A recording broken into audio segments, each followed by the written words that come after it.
Okay, guys, we are back. This is Mark Connors on American Media News, coming to you from Burbank Studios in Los Angeles, California. We have Barry and Trip on the line. We are talking about this tape, and it's unreal. Go ahead, guys. Continue on.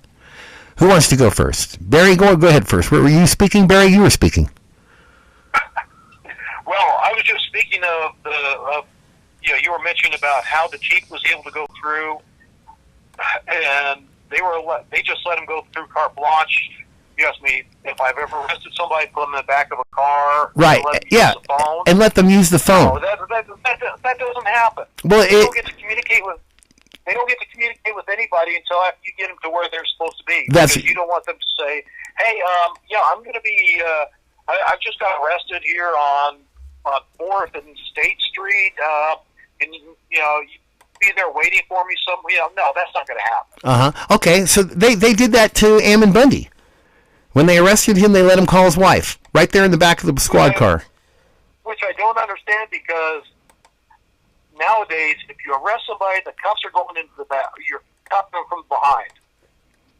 You're not going to cuff them from the front because to be able to use a phone, or because it's just not safe. It's not safe practice to have somebody cuffed from the front. Right. Yeah. And you would never let anybody in your patrol car that you have just arrested be uncuffed. Correct. Correct. It doesn't matter who they are. That's protocol. No. There's times that you may wind up cuffing somebody, put them into your car. For their own safety. You find out what the situation is and decide, okay, catch and release. Okay, go ahead and step out of your car. I'm going to let you go. Okay, that happens. But you're not going to put somebody in the back uncuffed unless it's really it's a child or something. It's a situation where you're just giving them a place to sit because of the situation, traffic accident or whatever. But you're not going to put them in the back of your car for transport without cuffing. That's standard procedure, no matter what department. Absolutely. Now, why would they do that to Mr. Bundy then? When I heard that he was able to make a phone call, that just didn't seem right. It's like there's a problem here.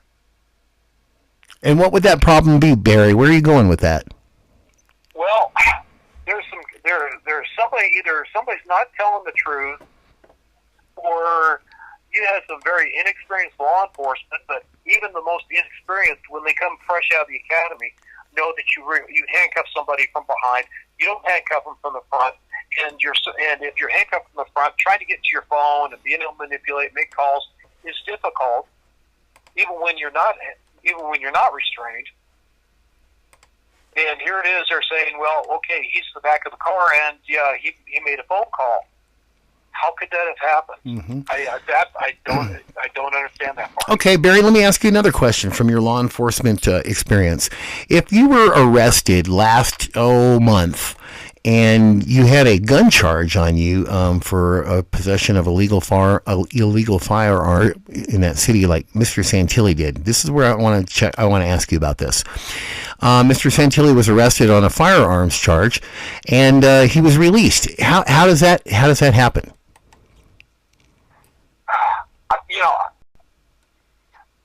I actually looked into that and saw some different videos on that, and something from the district attorney's office out there, where he claimed that he had paperwork and he was undergoing the process of concealed weapons permit, and then because he was in the process of application, and the weapon was in the floorboard of the car, and don't remember if it was loaded or not.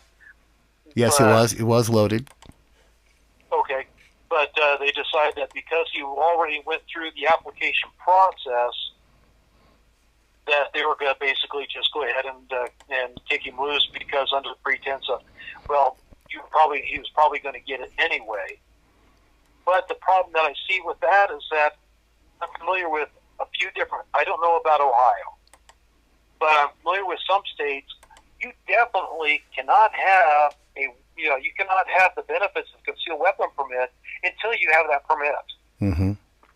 Okay, so they kicked him loose. So then could we or could we not eliminate the word that okay, he took a deal and he's going to now work for the feds and go to this thing next month and antagonize things? Do you feel that he did that, first of all, sir, from a law enforcement standpoint? No, because his charge wasn't a federal charge. It was a local charge. And from everything that I've seen, so you wouldn't have somebody who had a local charge for, county from the sheriff's office or police, I forget what agency. But nonetheless, that's not going to transpose into, if you let me go, I'll help out the feds. The feds and local law enforcement typically don't get along, except in rare situations. So I really don't see that happening. I think Pete's role in all this is for Pete. He wanted his name out there. Well, he got it. And he did a good job on getting his name out there. He was like what he said in his videos. He was like the organ grinder monkey out there getting attention and bouncing up and down and, all that. So I don't see that he was any type of informant, because if anybody was an informant or confidential source, they wouldn't be sitting in jail. They would have found, okay, you're a press guy. Okay, we just took you in custody because of everybody else here, but we found you're no threat, so we're kicking you loose. He wasn't part of everybody else. They apprehended him, with Deb alongside the road. Mm-hmm. Right. Okay, and is there any? Did Mr. Santilli break any laws that you saw at all whatsoever? Well, if arrogance is against the law, then he probably would have broken it several times. But I think what happened was that with the situation, I think he had he has a genuine sense of compassion. I think he got too far involved into the whole process. I think he became too much part of the story. There you go. That's right. And after he became too much part of the story, his objectiveness of being a reporter diminished. Right before our eyes. Right, and when you start seeing him wearing 3%er patches, I don't, that's fine. He's showing support, but if you're a reporter, you've got to show impartiality. That was my big deal. That's why I raised so much Cain about it, and he got pissed off when he saw my videos of me saying that, hey, you need to stop that stuff. But, okay, so, all right, that was a big question that a lot of people had asked about, so I figured I'd ask you, if you had any idea if that was possible or what. Okay, so now what's the next move, Barry? What do you think they're going to do now? What's the FBI, the feds, everybody, what are they all going to do now? I think what they're going to do now is I've been kind of watching your cast for the past couple of hours, so I don't know what's going on up there at the refuge. Nothing. Yeah, there's nothing live going on there. Those little, whoever those people were up there doing that thing, they're done. They're down. I don't know. You think they're gone? Who knows? I think if they were out of there would be celebration. Okay, the area is now secure. Everybody's gone. I kept watching for these convoy of vehicles that were leaving. Weren't any of the same vehicles that you would see on that could defend your base. None of those vehicles went out. So I think one way or another, they're going to get them out of there. Yeah, if they haven't already. I would almost guess that all of them are going to wind up being arrested. You're going to have 20 plus some odd people being arrested on the same charge. Deals will be cut, but the fees for the defense attorneys, public defenders, are going to be astronomical because none of these guys are going to see light of day right away. You don't think any of them are going to? You don't think any of them are going to get out? Even like Santilli, you don't think he'll get out on his charges? Well, it's just like when they had the preliminary hearing. They didn't release any of them because they had no ties to Oregon. See, that's what I was telling everybody. Yeah, if you don't, they're a flight risk. They're a flight risk, so they're probably not going to let them go unless they put up some type of monstrous kind of bail, like monstrous. And unless these guys have got some deep pockets that we don't know about. But, I keep hearing, like, with Pete's situation, okay, donate. And, okay, I respect that. But it doesn't seem like to me any of these people have got the $50,000 or $100,000 that they could bail themselves out. This is going to be a situation of, okay, you're a flight risk. When they go before for a bond hearing tomorrow, mm-hmm. it's going to be, okay, are they a flight risk? Are there any bond? Is there anything that ties them to Oregon? No. Are we going to let them go and they're going to disappear? Mm-hmm. Maybe. So we're going to keep them. How long will they keep them, do you think?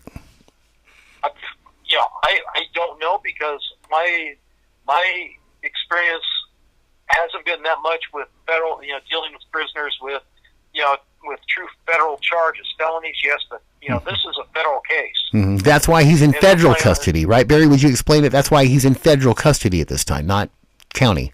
Right. Well, they say he's at Multnomah County Jail, which Multnomah County contracts out with the Fed to hold federal prisoners. Mm-hmm. So that's why they're at Multnomah County instead, which is in Portland. That's why they're at that facility instead of being locked up at Harding County or wherever county jail.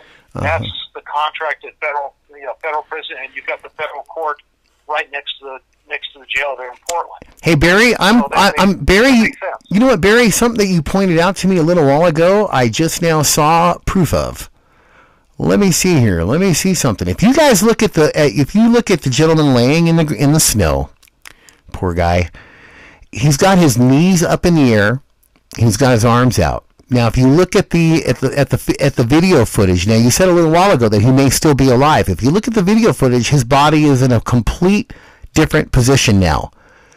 So he obviously was alive, sitting there while his knees were up in the air, because his body's laid flat out on the ground and his arms are down to his, basically, wherever, I can't really tell. So obviously he was alive during that time laying there. No, he was alive, and if you watch the video, you watch the drone coverage, you can see him moving. You can see body movement. Mm-hmm. And I don't know what you have for a monitor, but I'm watching this off of a 60-inch ultra-high-definition television. Mm-hmm. So I'm looking at this at a very large screen instead of a computer monitor. Mm-hmm. Yeah, I've got a really large screen, too. Okay.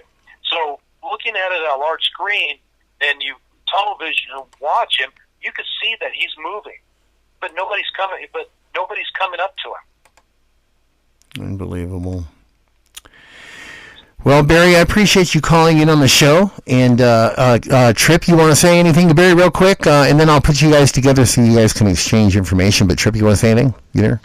No, I'm good. If Barry wants to get a hold of me, he can do it through my blog over at libertyborn.wordpress.com.